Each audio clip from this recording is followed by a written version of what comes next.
Welcome, Miss Yasmin. So you've got one of the coolest multicultural backgrounds that either of us have ever heard of.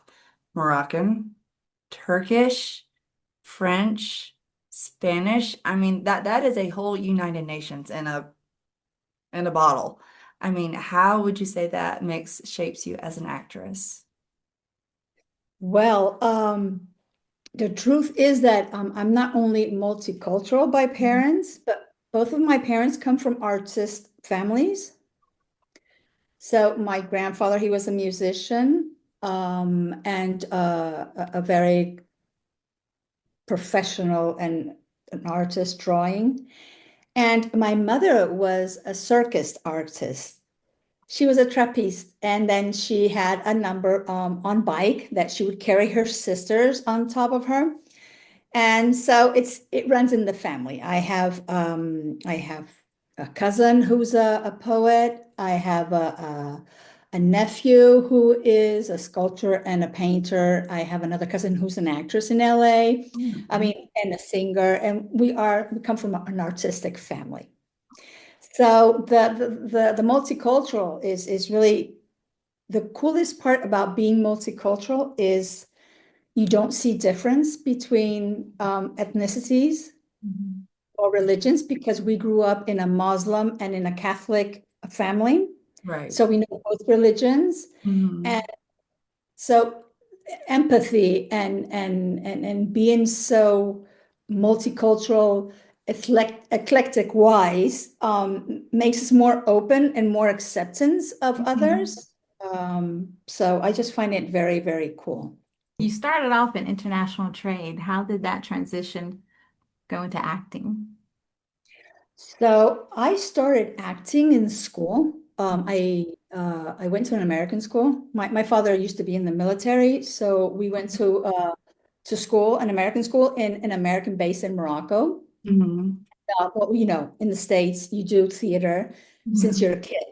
And so I started acting in theater in school, and I really enjoyed it and I loved it a lot. But then, although my parents came from artistic backgrounds, they always told us that we had to bring food to the table. So we had to study something that would bring food to the table, et cetera, et cetera. Since I spoke many languages since I was a kid, well, I thought, okay, well, then I'm going to go into international sales because I like talking to people.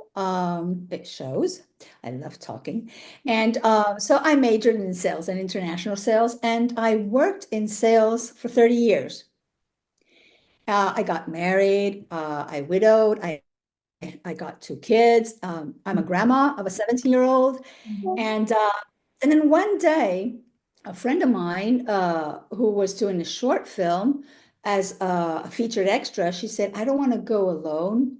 Would you mind coming with me? And I said, well, I mean, it's a weekend, so that's not a problem. I can go with you. I'm not working on weekends. We had a hard time because it was really, really cold, and you guys know how they treat featured extras. But I Mhm. had such a blast that I said, I was about 52, and I said, I want to do this for the rest of my life.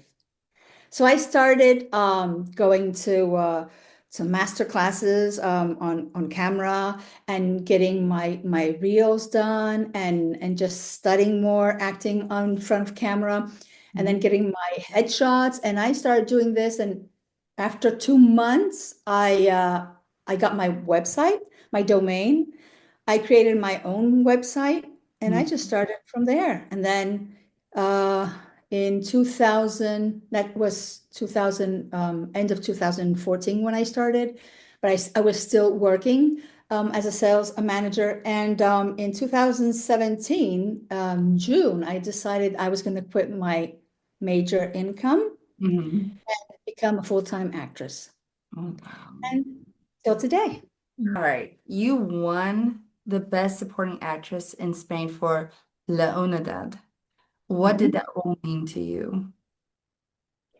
Well, it really it meant the world because, first of all, for me, I think that the first award that any actor um, should receive first as a first award is one from your own co-actor colleagues, which is the one from in the States, it's SAG-AFTRA, and here it's La Unión de Actores, which is the same thing. Okay.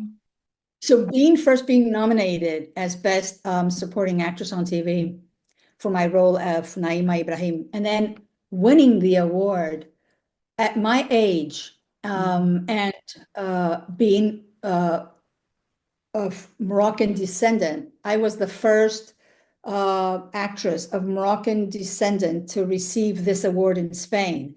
So for me, that was just, it was just, going to the next level and in being able to be the voice for the rest of ladies of my age and of Moroccan descent. That for me was really, really important. And I really, really feel blessed that my first award in my career, my relatively short career, because November 15th will be 10 years I'm in the industry.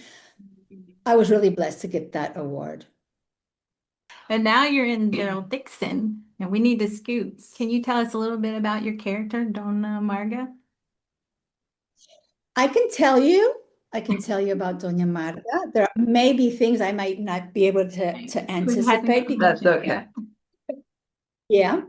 But okay, so Doña Marga, I'm very fond of her because the character has a very big arc in the whole series. And she's a loving person and a very caring person, not only of her family, but of all the town and all the people that live in the town. She's the healer of the town, which would be an equivalent of the doctor, the only doctor there. So, and living this situation, this post-apocalyptic situation, and trying to be in control that no one gets hurt, and if they get hurt, try to save them. I think that's a lot of responsibility for a 75-year-old woman who is, yeah, I portray a 75-year-old lady. You look great. I have Just saying. You look great. Either way, you look stunning. Thank you. But as I said, she's not only caring and loving of her family, she feels very responsible for everyone who lives in Solar del Mar. And I just think that not having her would have been a huge difference in all season 3. She does, I think that she also brings balance between the people and her granddaughter, Justina, and her son, Fede. She has to be in balance with everyone. She can't be on no one's side, but at the same time, she's on everyone's side because that's her. And oh my God, I'd say so many things, but I can't reveal many things because then it'd be spoilers. But it was easy for me to portray Doña Marga because I'm a grandmother of a 17-year-old, so I know how it feels to have your granddaughter to be taken away or things like that. I know how I mean, I already have a 17-year-old granddaughter. Obviously, I'm a mother, so that empathy, I mean, Yeah. Either one of you is a mom. Mhm. So you know what you would do for a kid. And even if your kid does the things, even if they do things wrong, they're always your kids. And you're there for them, right? And it's like I say, if someone has to kill my kid, I will do it. I will not allow anyone else to do it. I would do it, right? And if, I want to be the one who does it. So being in between everyone, right? And just trying to keep it all fit and all together, especially now we have these two strangers that come from outside who know nothing about them. And then all of a sudden, everything's starting just to turn around and what's going on. And hey, hold your horses. I mean, we've been living in this shit for so many years. I mean, everyone tells me, I really love the way you spoke to Melissa, although they are very fans of Melissa. But I say, I mean, it's normal. I mean, you're coming to my house telling me how I'm supposed to be taking care of my people. Really? Where were you when all this started? I mean, we all know in how to take care of our people in our homes. But then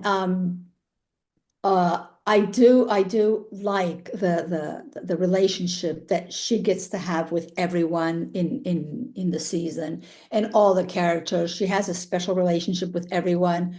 But obviously, there are moments that, that you guys will be seeing in every new episode, and it's really nice. I mean, it's just like episode 3. I loved that moment when I am sewing with my granddaughter, with Justina, and she pinches herself with the needle, and it's so really nice. And I'm there trying to, you know, I don't would really want to be a mom because Justina, I don't know if everyone knows, just seeing episodes 1, 2, and 3, Justina lost her parents when she was a kid. And Fede and I have taken care of her since she was two and a half. So for me, Justina, a part of being a granddaughter, she's just like a daughter for me. And but there are moments that I don't want to be a mom. I prefer to be a grandma. So I'm very slicky, right? Telling her things. And, when she said, well, your boyfriend gave you Yeah, it's like, oh no. that. And hey, I mean, like she tells her, right? I mean, I was young at some time in my life, I was young, and, I know how you feel. I mean, it's not that, I was born old and things like that. So I do like that type of relationship that Doña Marga has with Justina. But as I said, it's not an easy relationship to try to please everyone. Mhm. And usually grandmas are for that, right? She has to please her son, she has to please the neighbor, she has to please the granddaughter. There's one question that I've always asked myself, and I've never asked anyone, it's quite cool, is that no one asks Doña Marga how she is and how to please her. Right. She's But because that's what happens with grandmas. yeah. All take for granted that grandmas, they're all always well, and they're always there, and ready for whatever, and charging with whatever you have to charge with, and if you have to fight, you're ready, even if you're tired, even if whatever, you're there. So it's really nice. And I really enjoyed Doña Marga, and for me, shooting my character, working alongside with Norman, with Melissa, being directed by Dan Percival and Paco Cabezas, for me was just, I don't know, dream come true, really, to be really honest. I mean, I loved it. I loved every bit, every piece. I would have loved just to continue and go on and go on. I would have invented new scenes, whatever. I mean, just to be there. It would have been great. Yeah. You have also founded, this is so big, girl, MENA Talent Spain, giving visibility to North African and Middle Eastern actors in Spain. That is huge. What pushed you to start that? Well, I follow Minna UK, and Mhm. there's in the States also, but there wasn't one in Spain. And I was thinking, well, there are quite some actors, Moroccan actors in Spain, and others who are from the Middle East, who are Mhm. professional actors. And I thought, well, although they each have their own agents, and there are some agencies who have more Middle Eastern or Moroccan speaking actors on their books. But Mhm. I thought that it would be nice to have a website, just it's a showcase website, just to give them visibility. They each in their own profile, they have their agent's contacts. So I mean, I'm not an agent. I just give them visibility. And Mhm. also, there is a project I have with Armando Buica, who is also in Daryl Dixon 3. He is Fede's right wing, Mhm.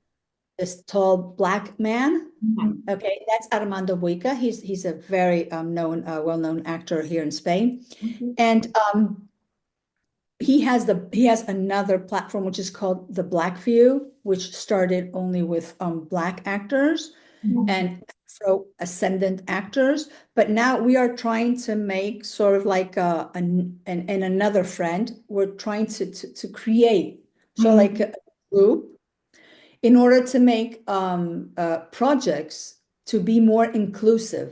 Right. ethic, and age-wise too, and genre and gender and whatever. Mm, Um, in order to give them more visibility, more voice.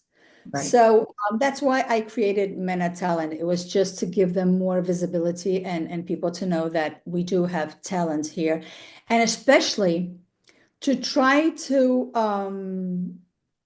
break down the how you call it, the character barrier. Yes.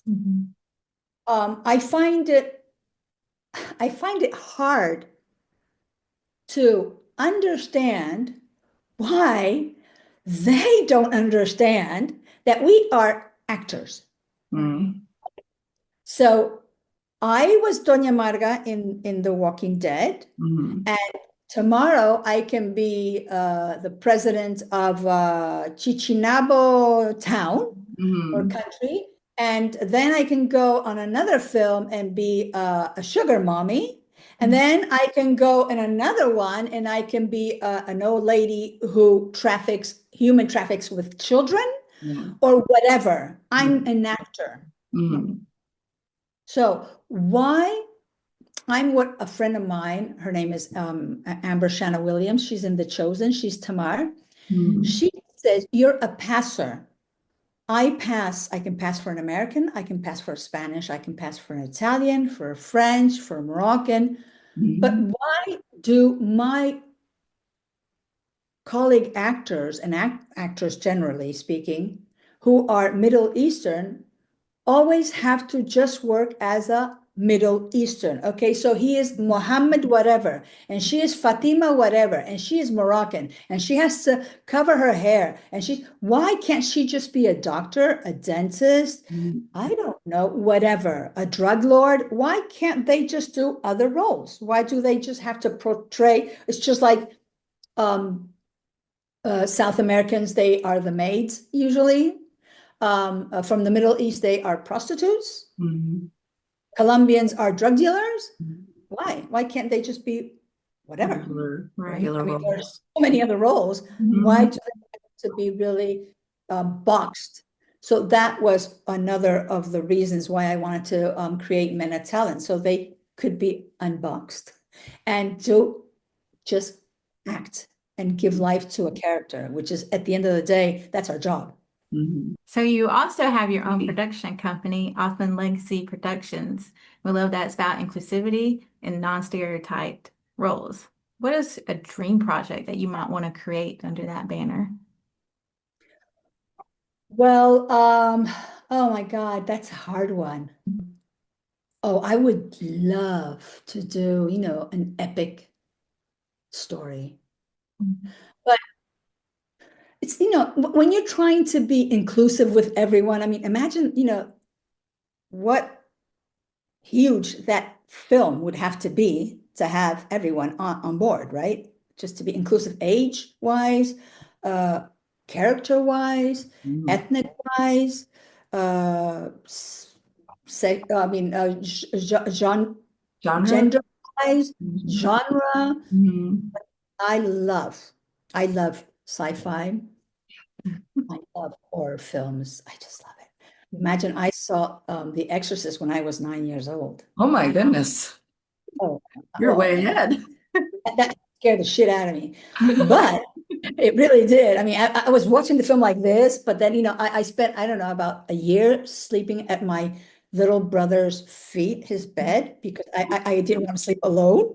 I was really scared, but I enjoy it now as an adult. I, I love to watch horror films in the dark. Oh, perfect time. So cool. Just be there and with your popcorn and just watch and hear noises, you know, Big you know, boo. and things like that. So yeah, horror. I would like horror. Nah, no, really no. I would love to shoot. I have a friend who is a filmmaker. He's Spanish, but he's been living in New York for the past 30 years. Oh, And wow. I had the pleasure to shoot a short film with him Mhm. called Cake.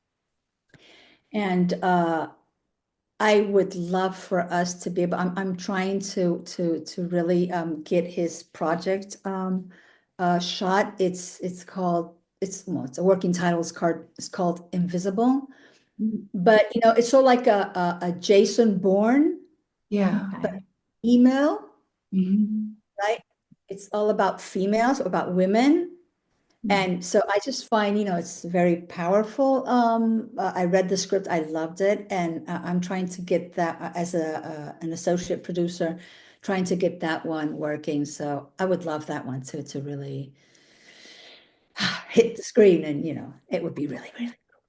I love All right. So we're gonna have a quick little fun little segment called Quick Fire Zombie Survival Round. Oh my. So coffee or tea? Coffee. But I like tea. Depends. If I've had too many coffees, I'll go for tea. If All there's right. no coffee, I'll go for tea. It's What would survival. be, It's surviving. That's right. what would be the first thing you grab in a zombie apocalypse? Oh God, that's a hard one. Sorry. It depends if it's winter or if it's summer. If it's summer, my Spanish fan, because I get very hot. And if it's Same winter, here. my coat. That's okay. We'll take that. Yeah. What would be a dream co-star that you haven't worked with yet? Can I say it? What? I want to work with Pedro Pascal. I don't care. I Really for you. want to be his mom or his mistress or his sugar mommy, whatever, his grandma. I don't care. Something. Janet. His maid. I don't care. Yes. I just want to work with him. I love Pedro. 100% get it. Yeah. Okay. Listen, I gotta calm down over here. All right. Are you a morning person or a night owl? No, I'm a morning person. Yeah, I'm a morning person. If you tell me, okay, we have to shoot at 4 a.m., no problem.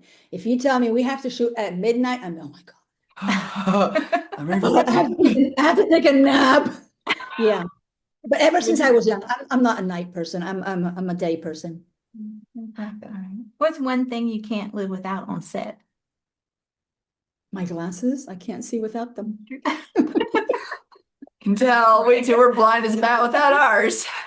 So it's funny when they say, "Oh, here, the script. Where are my glasses? Where are my glasses?" I can't. If they don't bring my glasses, I can't see. I can see, but I can't read because Yeah.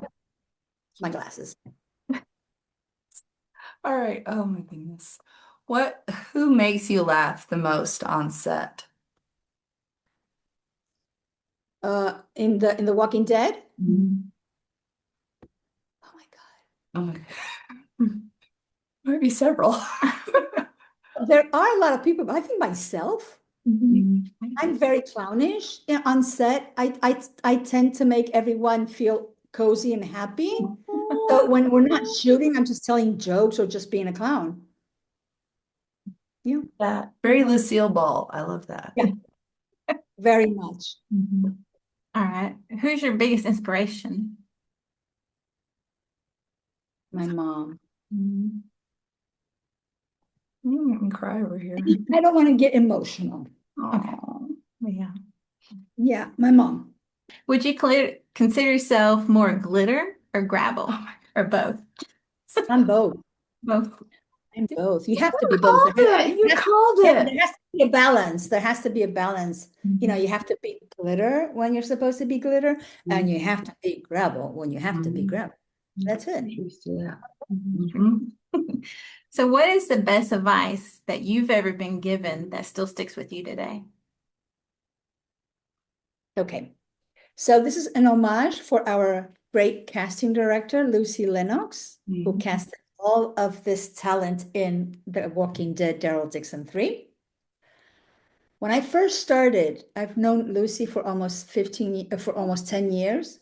When I first started, I was so upset in a project, and I went to have coffee with her the next day, and she told me, the best you can do is have your goals high and your expectations low.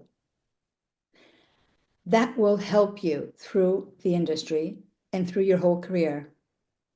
And that's how it's been. Mm-hmm. I try, sometimes it doesn't work, but I try to keep my expectations low, Mm-hmm. but my goals high. But that too is due to my American mentality of growing up with Americans. Mm-hmm. I look at the big picture Mm-hmm. and not just the moment or just what I'm doing here. I want to be here. So in Mm-hmm. order to be here, I have to do whatever to get up to here because it's going to be easier to get. But if I'm just, trying to go one step at a time, it's not going to work. Mm-hmm. That's one scene that I will never forget from my current career. Whatever hits you in the right way. Well, there were nice scenes, really, very nice scenes. But there's one I really can't talk about yet, but I will keep that one very, very close to my heart. I really enjoyed shooting it, and I think it's going to be the best scene for me. That's good. But in The Walking Dead, there's so many good scenes and so many nice, very nice scenes. Mm-hmm. Some I can't talk about yet because out. But there is one, it's not a scene because it was theater Mm-hmm. that really, I guess if my parents were still alive, because they both passed away, if they were still alive, they would have remembered that scene or that part, my part in that play.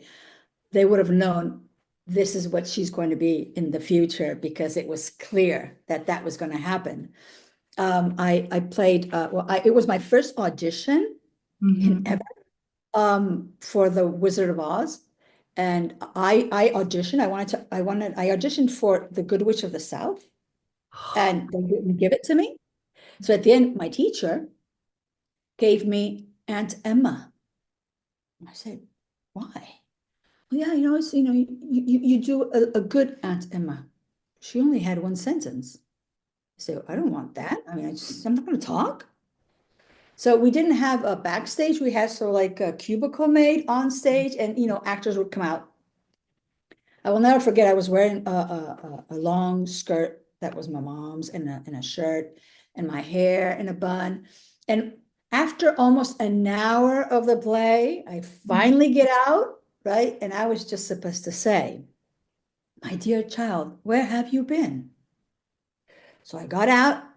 I looked at her and at Dorothy, which the actress name was also Dorothy. And I looked at her and I said, my child, where have you been? You must be tired and hungry. And where's Toto? Where is he? And I just started jabbing my mouth, and she would look at me and she would look at our teacher. And so that was my first improv. I said, I mean, I haven't been waiting for an hour just to say one sentence. Hell Yes. no. I'm just going to talk until someone tells me to shut up. And yeah, so that was my first audition, my first improv, and I loved it. I loved it. I really loved it. I enjoyed it very much, and it has helped me a lot through my these 10 years. And yeah, I mean, I don't know. I just find it so exciting. I love being on set, even if it's cold, even if it's. I mean, when we shot the scene of the dinner, the ofrenda, la ofrenda. Mm-hmm.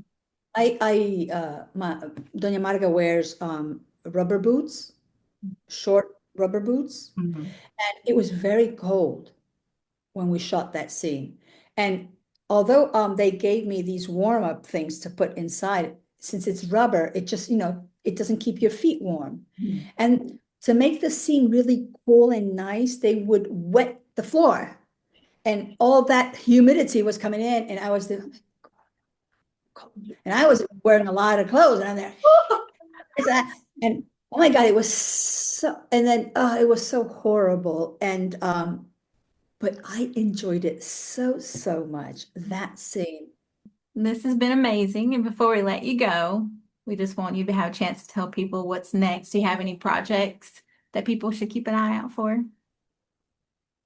Um, okay, we still don't know when the shoot dates will be, Mhm. but I have been offered a role as a drug lord, Mhm. a Spanish drug lord, in a feature film in North Carolina, If that's close to us. in Charlotte. It's going to be shot in Charlotte. So there you go. So I'm just waiting for the shoot dates to be confirmed, and I really look forward for it because it's a really nice it's a true story, and I'm more than overwhelmed and blessed because this role in the true story is it's a man. Yeah. They changed the role for me in order for me to be able to do the drug lord, which is really nice. Well, we want to give a big thank you to Yassmine Othman for hanging out with us today. Seriously, she's an inspired woman and you've just been an awesome guest. Yes. Yes. She makes me want to learn 5 languages and do a zombie movie. Or any movie, just saying. Meanwhile, Freckles just wants to stalk Daryl Dixon through Spain. That's strategy. You know Because what? if Dixon survives, I survive. But for real, Miss Yasmin dropped some gems today about inclusivity, chasing your passion, and surviving the apocalypse. Make sure you check out her projects, follow her socials, and of course, watch Daryl Dixon to see her killing it as Dona Marga. All right, y'all, that's it for today. It is. Glitter and Gravel will be back next week with more chaos, coffee, and maybe some questionable life choices. I don't know. We'll see. But until then, stay gritty, stay sparkly, and you maybe want to carry a crossbow around with you because you never know.